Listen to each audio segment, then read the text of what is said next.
a grabar. Ojalá me guarde dos videos. Perdón. Ya. Introducción de nuevo. Estamos ya en la última parte de la materia. De hecho, este va a ser su último parcial. Normalmente, el ingeniero luego dice que hay un examen final, pero es para los que no les da para pasar. Por lo que pasaba en mi semestre, por lo menos, ¿no? Porque yo quería dar examen final y me dijo, no, usted le da para pasar. Felicidades por aprobar la materia. Pero bueno, las cosas cambian, no podría saberlo. Y es calorimetría y termodinámica, ¿sí? Hoy vamos a explicar la parte de calorimetría son 4 ejercicios, si no me equivoco, 2 de examen, así que vamos empezando, ¿sí? Lo primero, esto lo han visto un poco en física 1, lo que es la temperatura y la escala de temperatura, ¿no? Es importante que sepan que la temperatura no es lo mismo que el calor, ¿no? ¿Por qué? Porque la temperatura es como un medidor de qué tanta energía interna tiene un cuerpo, ¿sí? Pero el calor es la cantidad de energía que se transmite entre dos cuerpos de diferentes temperaturas y eso hace que las temperaturas cambien, ¿sí? Es importante que tengan eso bien distinguido, o sea que una cosa es una y otra cosa es otra. Creo que igual lo explicó Eric en el laboratorio, ¿no? Temperatura, grado de energía interna de un cuerpo y el calor, cantidad de calor que se propaga entre dos cuerpos de diferentes temperaturas, ¿sí? Y bueno, hay diferentes maneras de medirlo, así como una distancia podemos medirla en metros, pies, yardas. La temperatura podemos medirla en grados Celsius, Fahrenheit, Kelvin, Rankine, ¿sí? Eh, Tienen sus respectivas igualdades, cada uno es con una escala. Por la Celsius y la Kelvin son de escalas del 0 al 100, ¿no? Pero luego al final todos son lo mismo, ¿sí? Aunque los otros tengan otras diferentes escalas, son lo mismo y se pueden convertir. Esto me lo voy a ahorrar un poco porque en teoría deberían saber convertirlo, ¿sí? O sea, por ejemplo, si yo quiero convertir 10 grados Celsius a Fahrenheit, acá pongo el 10, separo esta igualdad y de acá despejo F, ¿no?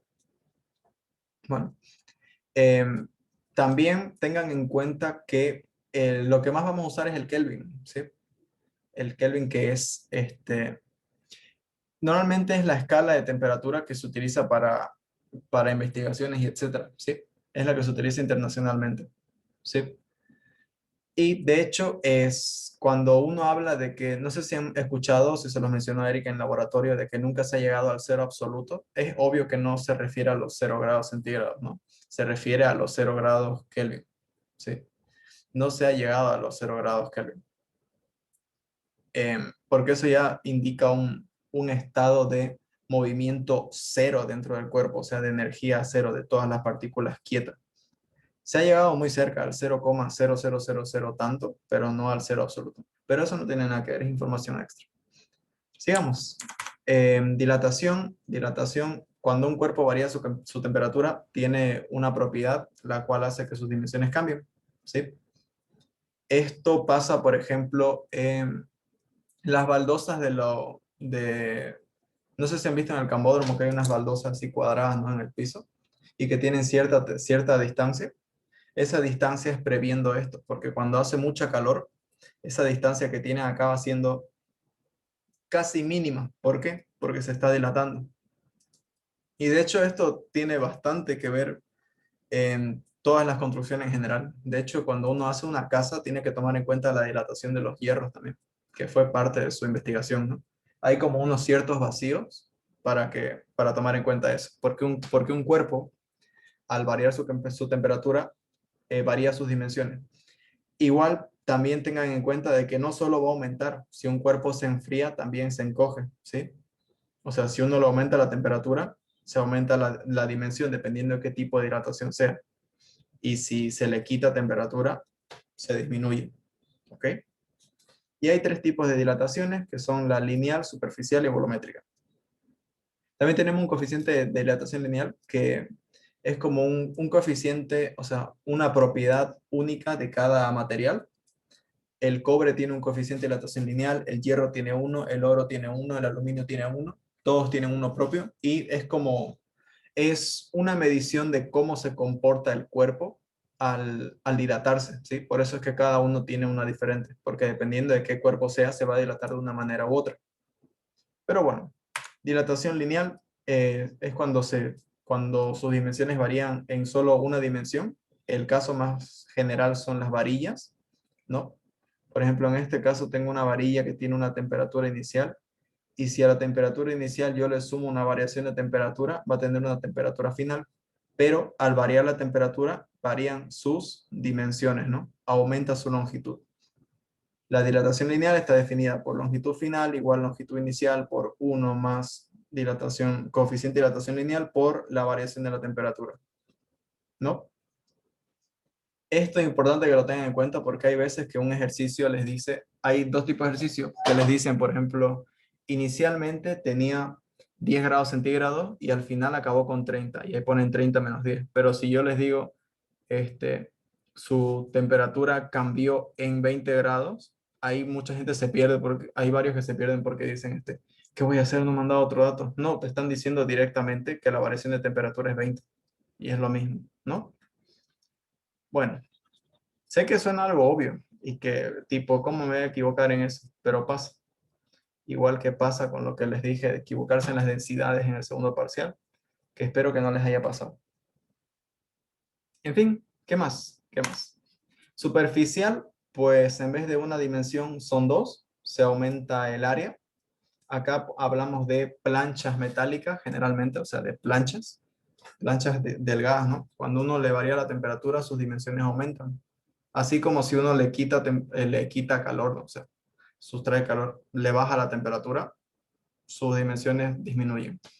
¿Cuál es la variación? Pues casi nada. ¿Por qué? Porque la fórmula igual está definida por superficie final, ¿no? Que vendría a ser todo esto, igual a superficie inicial por 1 más beta, que es el coeficiente de dilatación superficial. ¿Y esto a qué es igual? Esto es 2 veces el lineal, ¿no? Porque se está expandiendo en 2 dimensiones, nada más. Si ustedes tienen el coeficiente de dilatación lineal, pueden calcular el superficial, dependiendo de qué cuerpo sea, ¿no? Porque el coeficiente de dilatación superficial no es nada más que 2 veces el lineal, por la variación de la temperatura. Acá me acabo de dar cuenta que al dibujo le faltó esto, ¿no? Le faltó un corchete. Al anterior igual, también le faltó. Bueno, se lo ponemos. Y volumétrica, pues si el primero era en una dimensión, el otro es en 2 dimensiones, este va a ser en 3 dimensiones, ¿no? Acá hablamos de esferas, de cubos, cilindros, etcétera. Y su fórmula igual está definida por volumen final, igual volumen inicial, por 1 más coeficiente de dilatación. Acá me acabo de dar cuenta que no lo cambié. Ahorita lo voy a cambiar. Porque esto sería volumen final. No, pensé que lo había cambiado. Volumen inicial. Y acá sería gamma, que es el coeficiente de dilatación volumétrica. ¿Sí? Pero este coeficiente no es nada más que 3 veces el lineal. Nada más. ¿Sí? Y bueno, eso es parte de la dilatación. No hay mucho más que hablar de esto. Y de hecho los ejercicios no son muy complicados. Esto se entiende, ¿no? ¿O alguien tiene alguna duda? ¿Algo que quieran que aclare? Sergio, Sí, dijiste que no se había llegado nunca al cero absoluto en grados Kelvin, ¿no?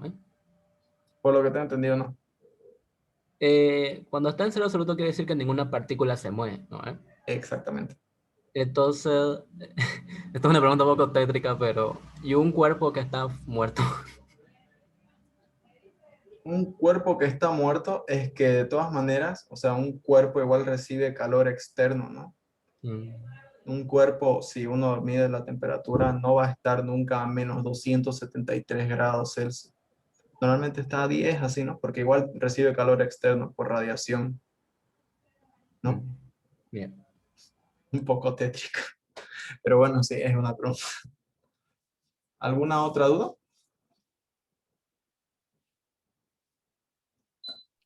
Todo claro, Auxi.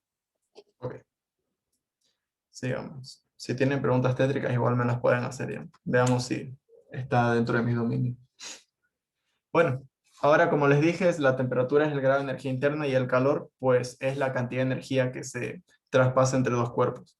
¿Eso significa que se puede medir en joules? Sí, se puede medir en joules. El calor se puede medir en joules porque es una energía. Pero generalmente se le asocia las medidas de caloría, kilocaloría y BTU.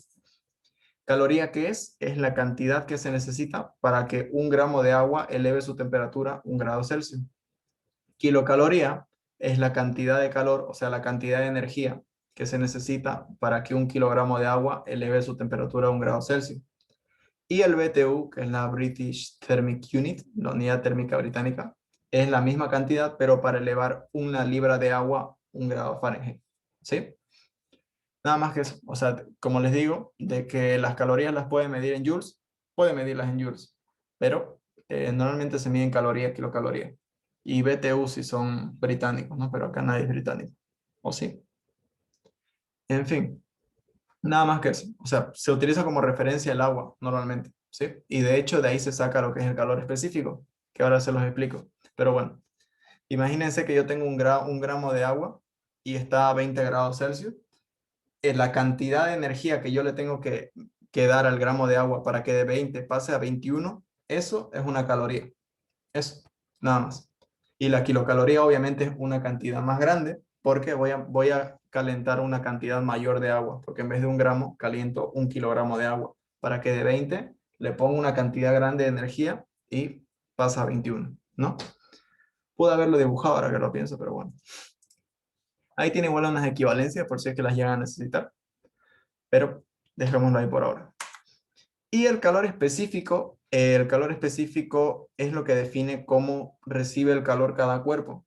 ¿Por qué? Porque hay unos cuerpos que se calientan más rápido que otros, ¿no? Y eso está dado por su calor específico. De hecho, este igual era una pregunta de la semana, creo. Espero que hayan respondido algo parecido. El calor específico define cómo se comporta al recibir calor un cuerpo, ¿no? El hierro puede que se caliente más rápido que el cobre o puede que no, y eso va a depender de su calor específico. Y es la cantidad de calor que se define como la cantidad de calor que se necesita para que una cierta cantidad se eleve una cierta temperatura. Suena un poco chipado, pero si se acuerdan de acá, yo dije que para que 1 gramo de agua se eleve 1 grado Celsius se necesita una caloría, ¿no? Y si se fijan, el calor específico del agua es eso. Una caloría para que 1 gramo eleve 1 grado Celsius, nada más. Y el calor específico del agua sería 1 caloría sobre grado Celsius, ¿no? Entonces, también esto acá, que iba a ser es una pregunta de laboratorio que les voy a hacer, así que estén hambre, es que mientras mayor sea el calor específico de un cuerpo, significa que es más difícil que se caliente, ¿sí? ¿Por qué? Porque si es mayor, me está diciendo que está necesitando una mayor cantidad de calorías. Y si necesita una mayor cantidad de calorías, necesita transmitirle una mayor energía para que su temperatura cambie, ¿sí? Si el calor específico es muy pequeño, significa que eso lo sopla y aumenta ya temperatura, ¿sí? Entonces, un cuerpo que tenga menos calor específico que otro, significa que se va a calentar más rápido que ese otro, ¿no? Nada más. Y luego, cuando hablamos de calor, de los distintos tipos de calor, hay 2 tipos de calor, ¿sí? ¿Cuáles son? Calor sensible y calor latente. ¿Cuándo se da cada uno? El calor sensible es el que se da cuando hay un cambio de temperatura, pero no de estado, y el calor latente cuando hay un cambio de estado, pero no de temperatura. ¿A qué me refiero? El agua, a ver, vamos a poner acá rápidamente, no, lo voy a poner abajo, de hecho. El agua, en sus 3 estados, el sólido, líquido y gaseoso. Bueno, eso parece un 6, pero a ver, ahí, gaseoso. Los umbrales son de sólido a líquido es 0 grados y de líquido a gaseoso es 100, ¿no? De hecho, de ahí parten los Celsius, ¿no? Porque son las 100 separaciones de cambio de estado del agua. Ahora, ¿por qué pongo esto? Porque si yo un vaso de agua que está a 20 grados lo elevo a 80, ¿hay algún cambio de estado ahí?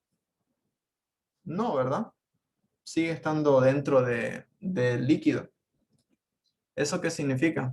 Que si yo tengo acá mi vasito de agua, que está a 20 grados, y le suministro una cierta cantidad de calor. La cantidad de calor normalmente se representa con una Q. Si yo le doy esa cantidad de calor, el vaso de agua se va a elevar a 80 grados. Pero no va a cambiar nada, porque sigue estando dentro del líquido. ¿Y esto qué es? Es un calor sensible. ¿Por qué? Porque cambió la temperatura, pero no cambió de estado. Sigue estando líquido. Pero cuando yo tengo un vaso de agua a 100 grados Celsius, si yo le suministro calor, lo que va a pasar es que luego se va a convertir en vapor, en gas. ¿Por qué? Porque ya se encuentra en el umbral, ya se encuentra en el punto de ebullición. Así que acá no va a cambiar su temperatura, va a seguir en 100, pero ese calor que le suministré fue el necesario para que se haga un cambio de estado, ¿sí? Y eso es lo que se conoce como el calor latente. Acá vamos a ponerle latente y acá le ponemos sensible. Donde, ¿qué es lo que se toma en cuenta? Para el sensible, la cantidad de calor es, esto es masa, esto es el calor específico, y esto es la variación de temperatura.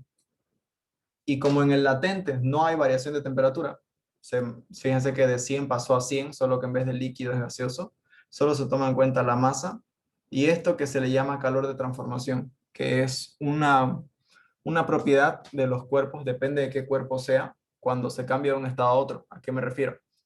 Por ejemplo, para el agua, cuando está pasando de sólido a líquido, el calor de fusión, porque esa es la fusión, acá se los dejé, de sólido a líquido, es fusión, para que un gramo, era un gramo, ¿no? Lo tengo por acá. Sí, para que un gramo de agua se, se convierta de sólido a líquido, se necesita 80 calorías, ¿sí? Ese es un calor de transformación, que es el de fusión. Ahora, la cosa es diferente cuando es de líquido a gaseoso, porque de líquido a gaseoso necesita 540 calorías para convertir un gramo, ¿sí? Eso. No sé si se entiende esto. ¿Esto se entiende? A ver, si me están entendiendo, vamos a hacer una prueba rápida, ¿ya? Vamos a hacer una prueba rápida. En un momento estoy con, con cuidado tocando la laptop que me da miedo que se apague. Vamos a cambiar esto acá. Esto acá sí. A ver. Si yo tengo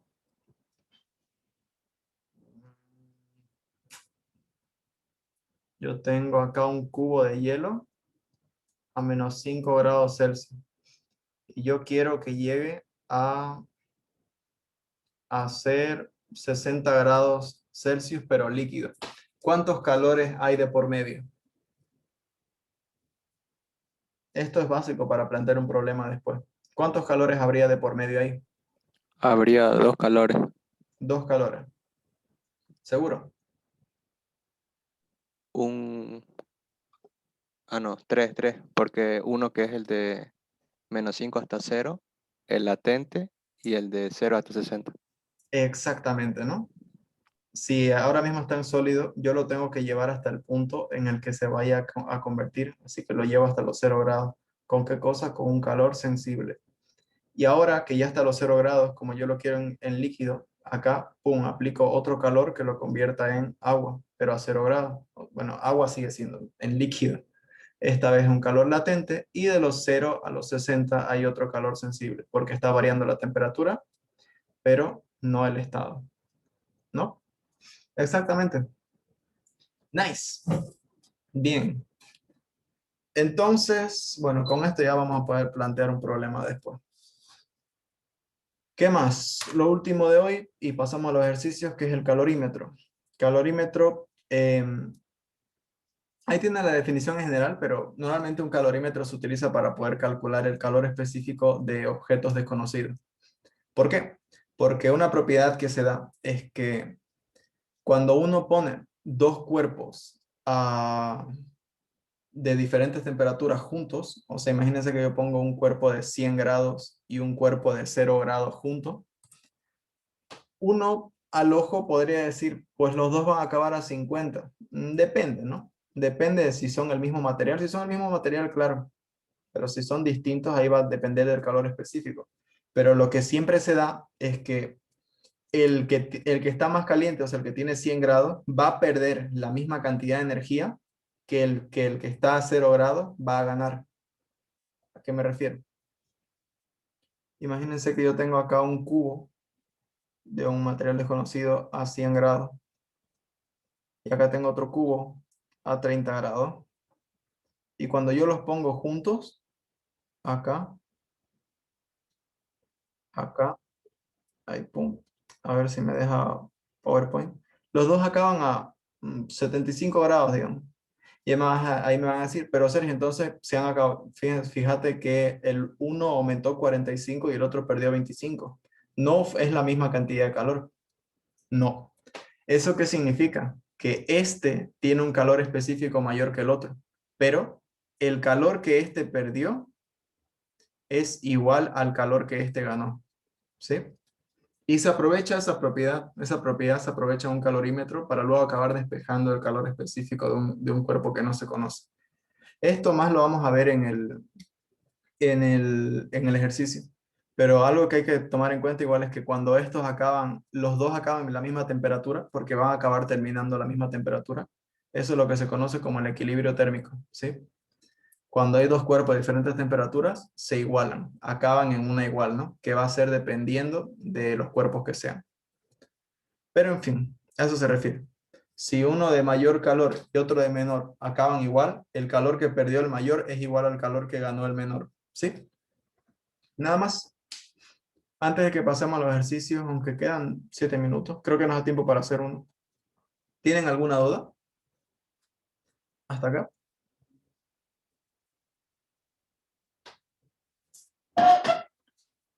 Todo claro, ¿no? Sí, sí, ya han hecho este ejercicio, creo, con el ingeniero. Clarísimo. Ok, vamos con el siguiente. Hagamos un ejercicio rapidito entonces, y ya los otros 3 lo dejamos para la siguiente reunión. En el interior de un horno se coloca una barra de 300,5 metros de longitud, larguísimo el horno, ¿no?